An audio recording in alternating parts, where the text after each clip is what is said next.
Captain Daniel Hayes stood in the center of the Galactic Council tribunal chamber. The room was vast and cold. 7 alien species looked down at him from elevated platforms. Their eyes, some made of crystal, some pure energy, some biological, all focused on him with judgment. The charges were clear: unauthorized planetary intervention, violation of the non-interference doctrine, destruction of Council monitoring equipment, endangering established protocols of the entire galaxy. Daniel had ordered the evacuation of 7. The planet was beautiful once. The 7 civilization had existed for thousands of years. They built cities of stone and metal. They had families, art, music, and hope for the future. Then the Council's astronomers made their prediction. The star that gave 7 life would soon experience a massive solar flare. The flare would destroy the entire planet in 3 months. The Council made their decision quickly. 7 was marked for extinction. No intervention would be allowed. This was the non-interference doctrine in action. Young civilizations must be allowed to face their fate alone. If they could not solve the problem themselves, they did not deserve to survive. The Council did not warn the people of 7. They simply waited for the end. Daniel could not accept this. He was captain of the human exploration vessel Discovery. His crew consisted of 30 trained officers and scientists. They were peaceful explorers, not fighters. But when Daniel learned about 7, he made a choice. He took the Discovery to the planet without permission from Earth or the Council. His crew worked for 14 days straight.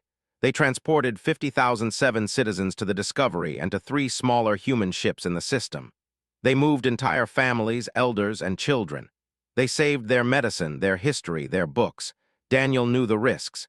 He knew the Council would discover what he had done. He did not care. Those 50,000 people were alive because of him. Now the prosecution began their case. The species led the charge. They were ancient. Their bodies were made of crystalline material that caught light like diamonds. Their intelligence was cold and mathematical. They believed in rules. Rules kept the galaxy stable. Rules prevented chaos. The prosecutor, who had no name but was called Judge Prime, presented holograms and data. Captain Daniel Hayes violated direct Council doctrine. He endangered Council authority. He acted without permission from his own government. He used human ships for unauthorized purposes. He compromised Council monitoring stations on 7. The holograms showed Daniel's ships approaching the planet. The images showed crew members setting explosive charges to disable the monitoring equipment. The data showed the evacuation routes taken by the human vessels. "The evidence is overwhelming," Judge Prime said. His voice sounded like ice breaking. The defendant knew he was breaking the law. He knew he was challenging Council authority, and he did it anyway. Daniel's legal representative was a human named. Was young, only 40 years old, but he was the best lawyer Earth had sent to the Council. Stood up to respond. "The Council created the non-interference doctrine to prevent chaos," said. "But the doctrine was never meant to prevent basic humanity. 50,000 people were saved from certain death. These people did nothing wrong. They did not break any laws. They simply wanted to live." Judge Prime did not seem moved.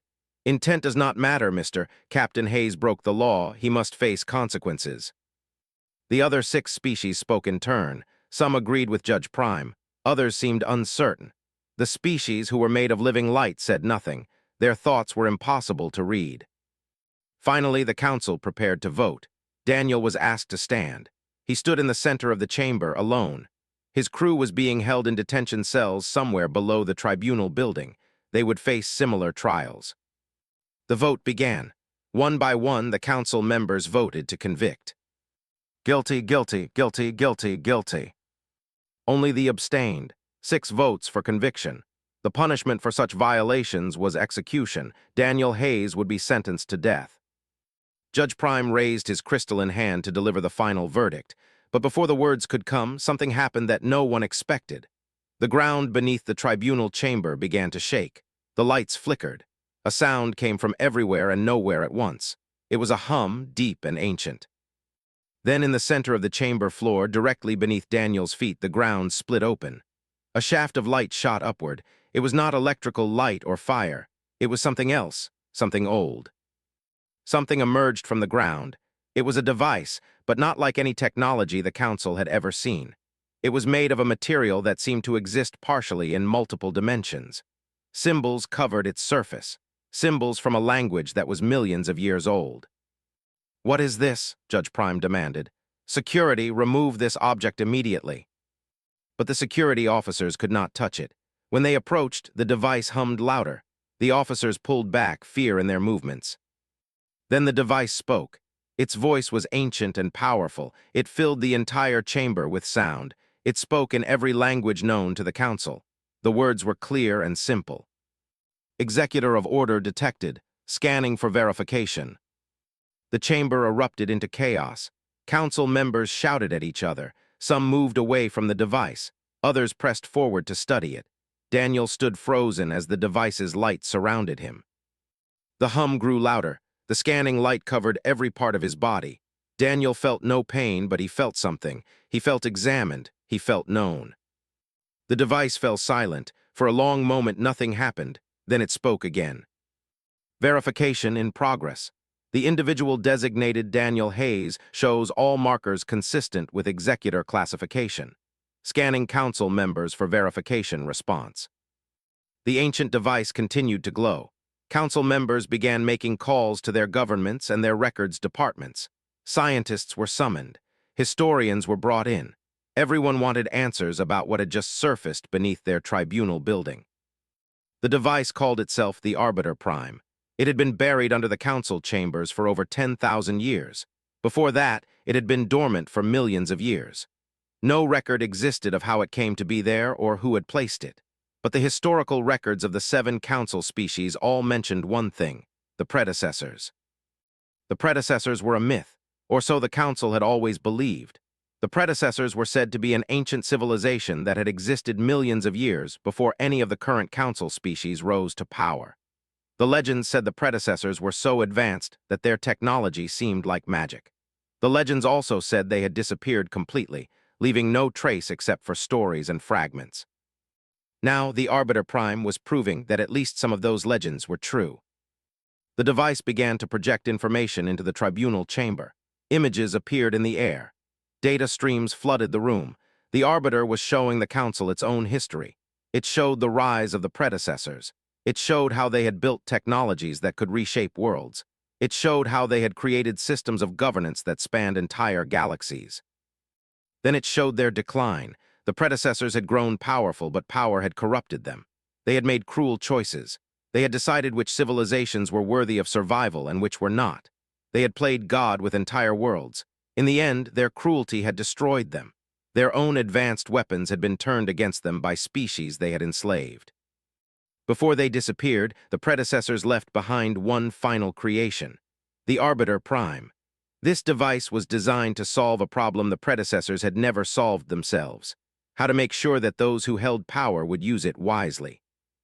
The Arbiter Prime was a judge, but it was not a judge of laws. It was a judge of character.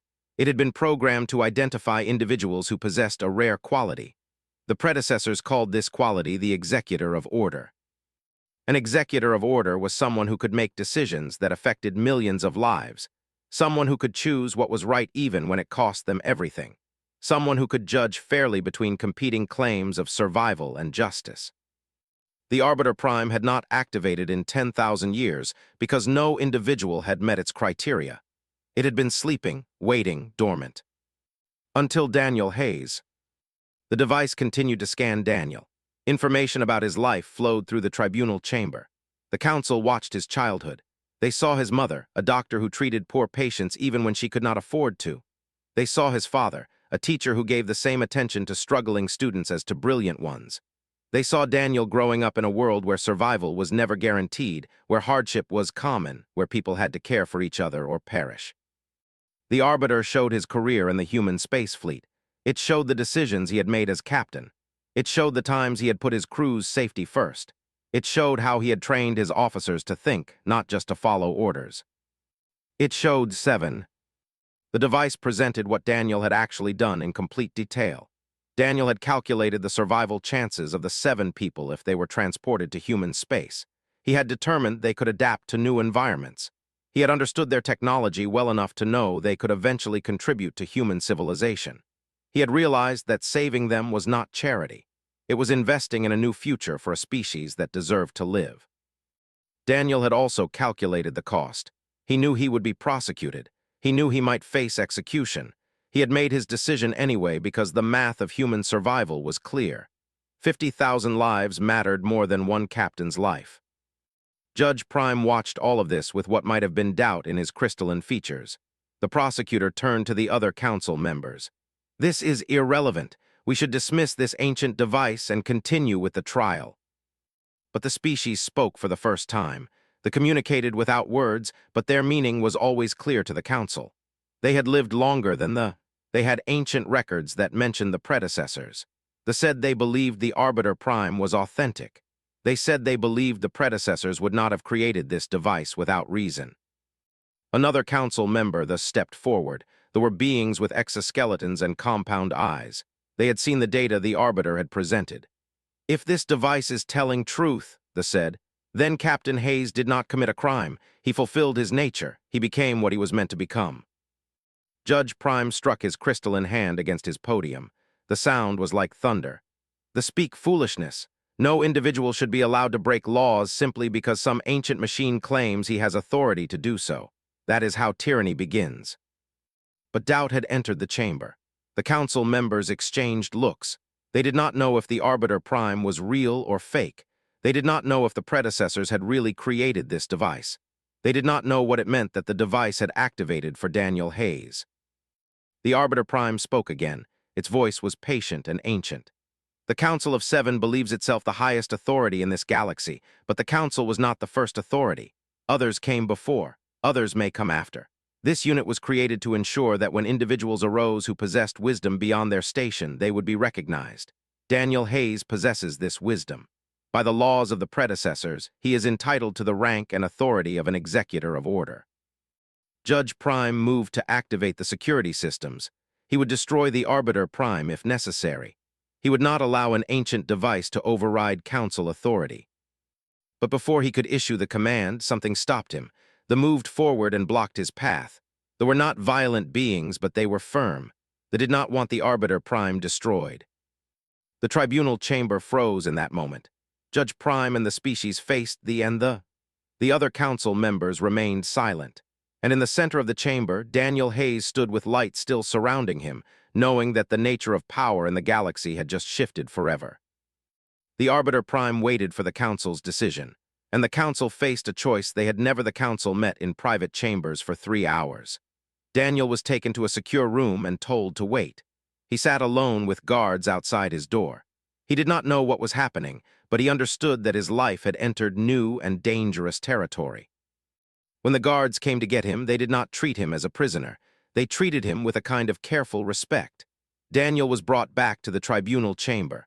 All 7 council members were present. The Arbiter Prime remained where it had emerged from the ground, still glowing softly. Judge Prime spoke first. "The council has made a decision regarding the status of the Arbiter Prime and your status, Captain Hayes. We have chosen to recognize the device as authentic. We have also chosen to accept that you meet the criteria for an executor of order."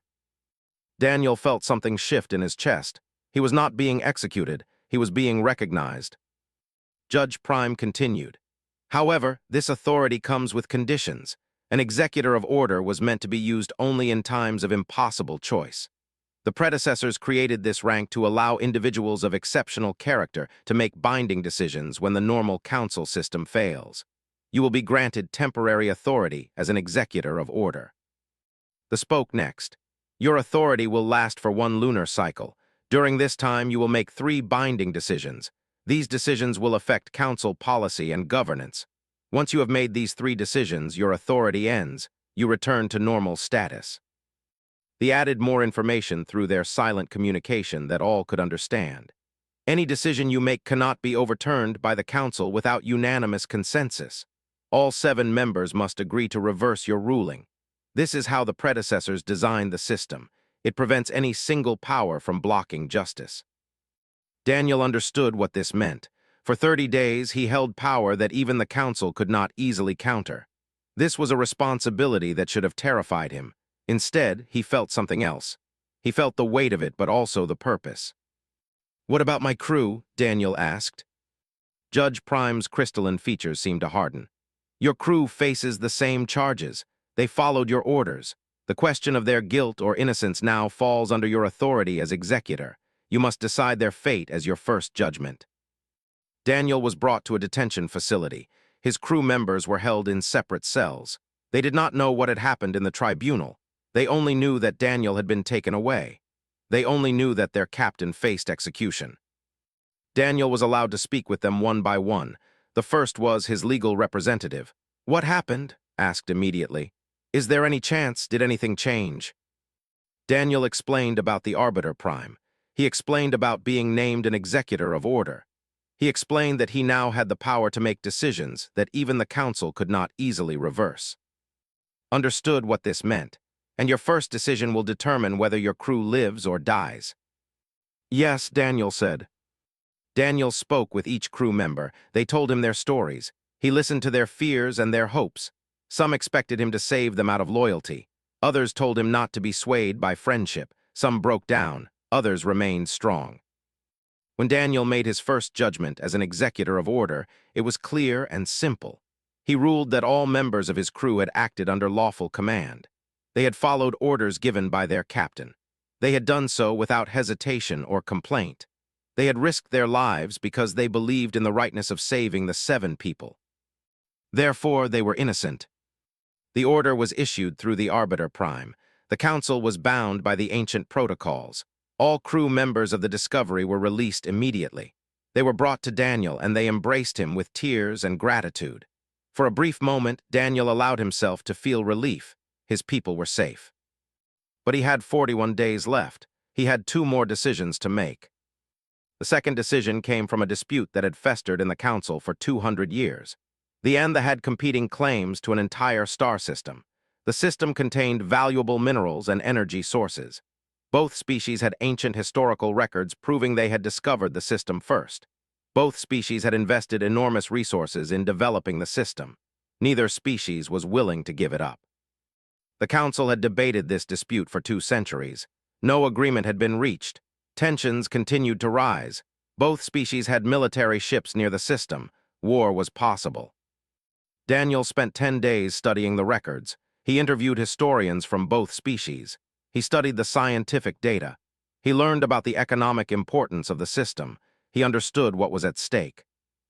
Then Daniel made his judgment. The star system would be divided. The richer, more valuable half would go to the other half, still valuable but less so, would go to the. But there was a condition. Both species had to agree to joint management of the boundary region. They would have to work together. They would have to prove they could coexist. Neither species was completely happy, but both species accepted the judgment. For the first time in 200 years, a decision had been made. The dispute was resolved, and Daniel Hayes had done what the entire council could not do alone. The other council members began to watch him differently. Even Judge Prime seemed to regard him with something that might have been respect. But Daniel knew that his third decision would be the hardest. It would define what kind of executor he would. While Daniel was making his first 2 decisions as an executor, his crew was investigating something. They had time now. They were no longer prisoners. They had access to the council records and files. They began to look for information about cases that had been ignored or postponed. Officer Sarah was the one who found it. She brought the information to Daniel in the form of a data file. She looked frightened. "Captain, you need to see this," Sarah said. "The council has been avoiding this case for 3 years." Daniel opened the file. Inside was information about a species called they were not part of the council. They were independent. They had a small population, only 2 million individuals, living on 3 planets near the outer rim of known space. 3 years ago, they had contracted a disease. No one knew where it came from or how it had started. The disease attacked the immune system. It was slow. It was painful. It was fatal. Over the past 3 years, 40% of the population had died. They had sent requests to the council for medical assistance. They asked for help developing a cure. They had resources, but not enough. They needed council support. They asked multiple times. The council had debated the request.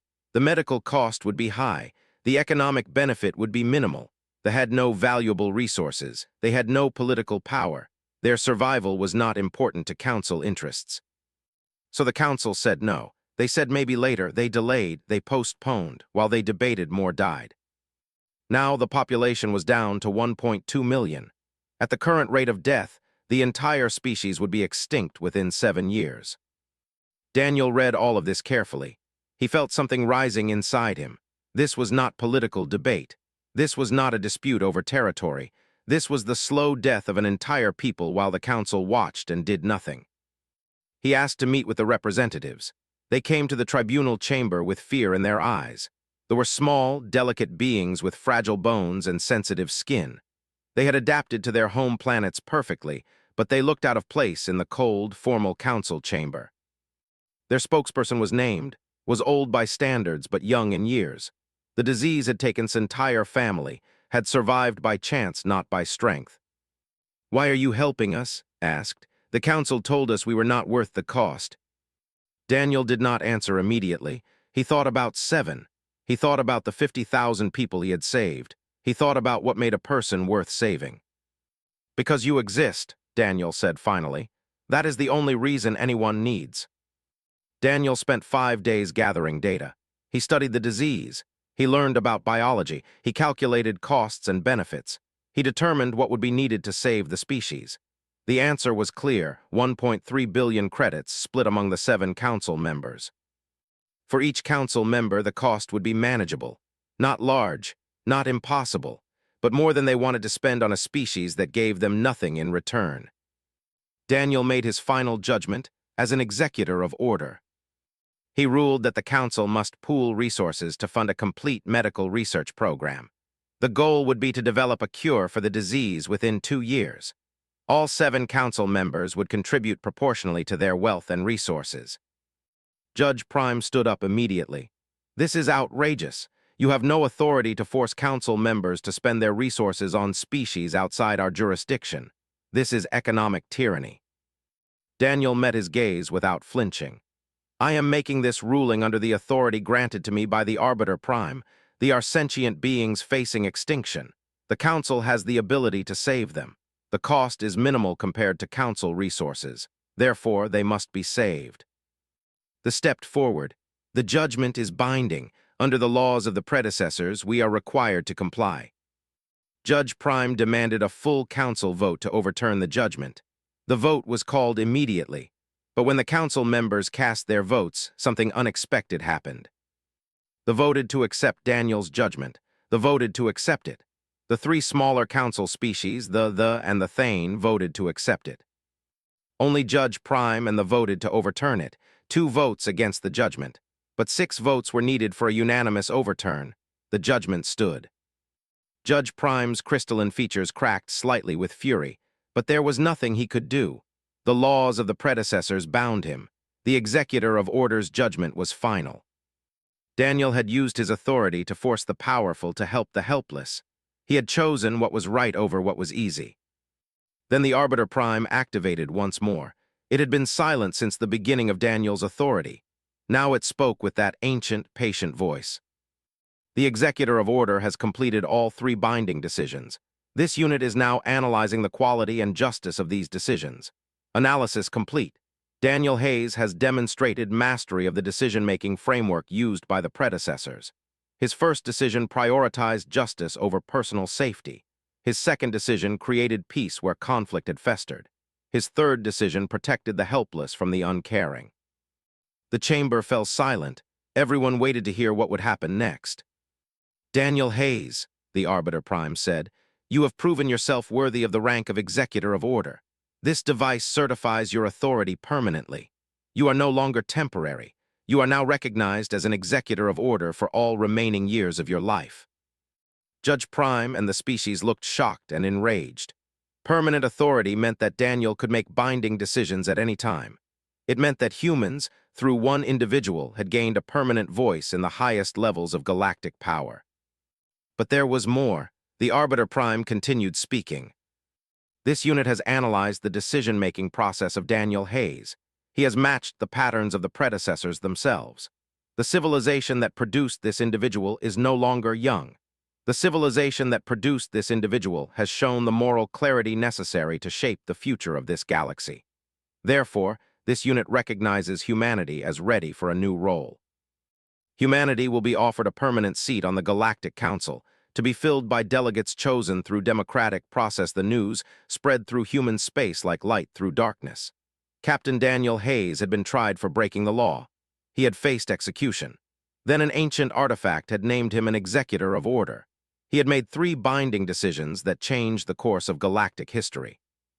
The responses were mixed. Some humans celebrated. They saw Daniel as a hero. They saw him as proof that humanity belonged among the great powers of the galaxy. They cheered his name in the streets of Earth. They created monuments in his honor on colonies throughout human space. Other humans were afraid. They understood what this meant. Humanity would now be watched more closely. Other species would study them. Other species would want to understand how a young civilization had produced an individual worthy of such authority. With visibility came danger. On Earth, the government moved quickly. They formed a committee to select human delegates to the Galactic Council.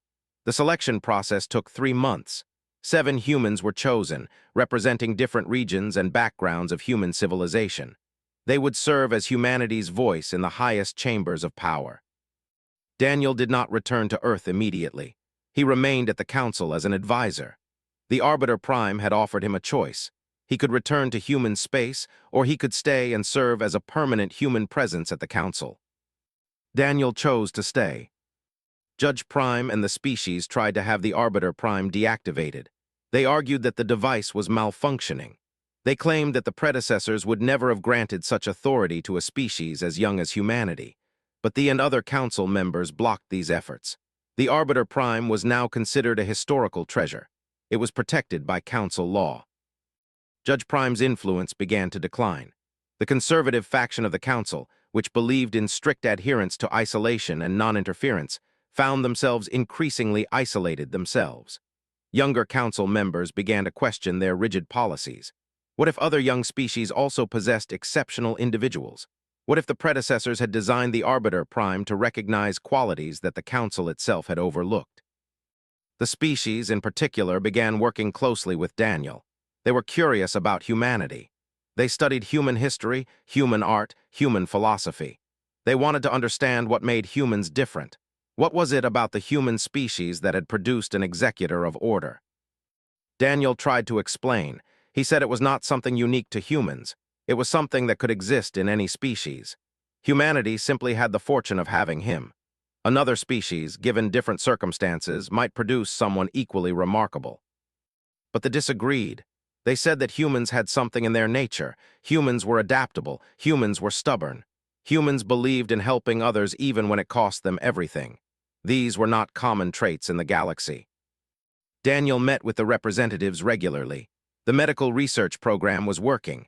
Scientists from multiple species were collaborating to develop a cure. There was hope, real hope. The population would survive. Came to Daniel one day with an official document. The government had voted to create a historical record. The record would document how Daniel Hayes had saved their species. It would be taught to every child for generations to come. They would never forget the human who cared about their survival. Daniel felt something when gave him this document. He felt the weight of gratitude. He felt the responsibility of having changed history. He felt, perhaps for the first time, the true meaning of power. But not all reactions were positive. Judge Prime and the species continued to resist. They began to suggest that Daniel had abused his authority. They said his judgment regarding them was a form of economic coercion. They said that humanity was using the Arbiter Prime to gain advantages in council negotiations. These accusations were false, but they took root in some parts of the galaxy. Conservative species began to question human motives.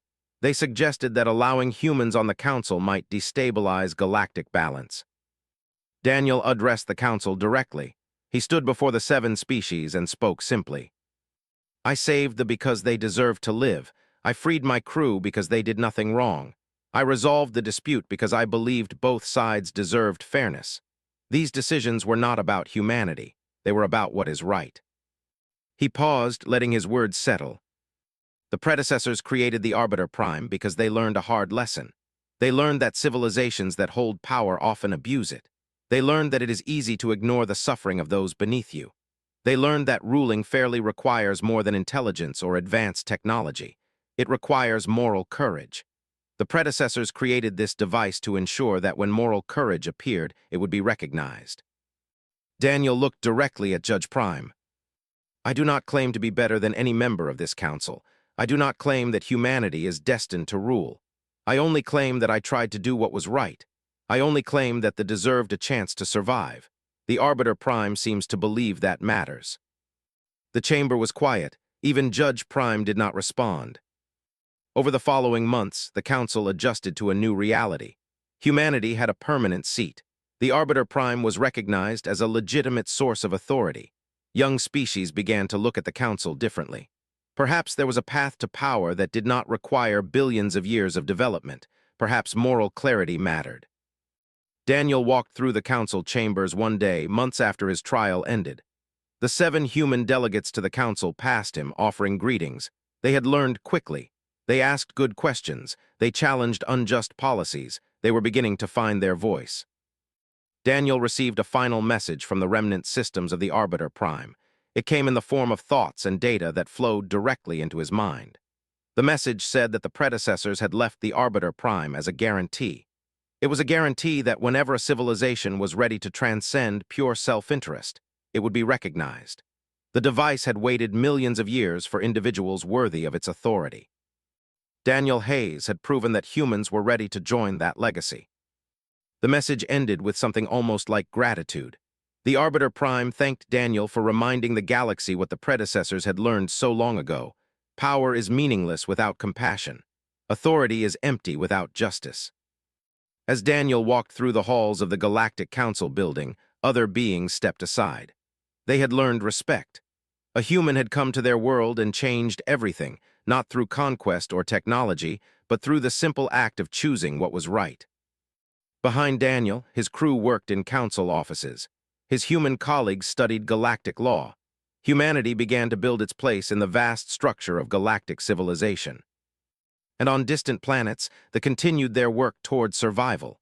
Their children would grow up in a galaxy where a young species had cared enough to fight for their lives. They would remember.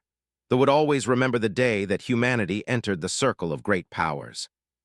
The galaxy had never seen anything like it before. A species defined not by its technological superiority, but by its moral courage. A species that rose to power not through conquest, but through compassion. It was only the beginning. The question now was what humanity would do with the authority the Arbiter Prime had granted. Would they use it to help others? Would they use it for their own advantage? Would they prove worthy of the legacy they had inherited from the predecessors? Daniel did not have all the answers, but he knew one thing. 50,007 citizens were alive. Over 1 million would survive. A deadly conflict between them had been prevented. In the vast theater of galactic politics, these might seem like small things, but to those who had been saved, they meant everything. And that, Daniel understood, was what power truly meant. Of the human government. The representative approached Daniel. Tears were flowing down his face. You saved us, not for power or advantage. You saved us because we deserve to live. Daniel looked at this small, fragile being and understood the weight of what he had done. He had not just saved he had changed the course of human history. And somehow, he knew that this was only the beginning. It would show whether he could make the decision that mattered most. He had 23 days to find out what that decision should be. Would they honor an ancient system of authority, or would they cling to their own power? Judge Prime stood up. This is impossible. That device should not exist. It should not function. Who authorized this technological resurrection? But no one answered. Everyone in the chamber watched the ancient device. Everyone waited to see what it would do next. And Daniel Hayes stood at the center, knowing that his trial had just changed in ways he did not understand.